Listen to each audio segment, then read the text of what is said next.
candidate experience in employee selection and assessment. Now, HR professionals and hiring managers are becoming increasingly cognizant of issues surrounding candidate experience. Naturally, they want to provide candidates with a fun, interesting, meaningful candidate experience that they will remember, hopefully influencing the candidate's perception of the employment organization and encouraging them to follow through with the recruitment process itself. Now, when people say positive candidate experience, almost everyone means fun, interesting, engaging, which of course is very important, but isn't the whole story. In my estimation, there are at least 4 key elements which underpin a positive candidate experience. The first is the relevance of the selection tools being used. For example, assessment centers are perceived by candidates as very relevant to the role, to the organization, and to the skills that underpin performance in that role. As a result, candidates are likely to perform well. They're likely to do their best in this given assessment, highlighting their skills, abilities, and indeed values to the organization because they believe the assessment methodology is sound.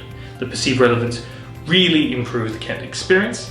When you do not have that, if you use something which is perceived as irrelevant, they'll probably give up or they won't try, yielding less information to make selection decisions.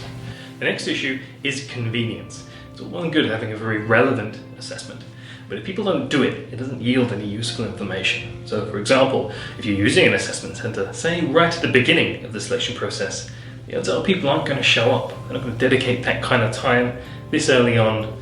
They would much rather do something quicker and more convenient. For example, an application form.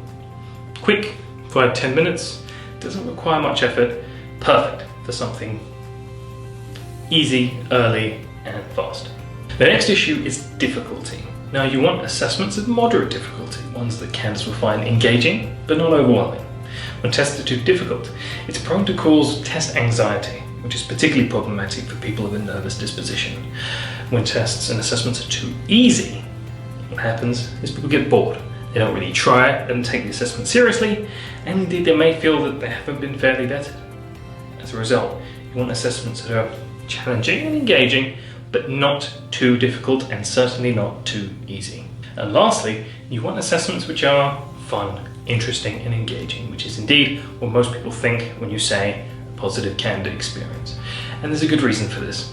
Of course you want people to think that your organization is fun, interesting, and memorable, and you can do that by giving them interesting assessments during your assessment process.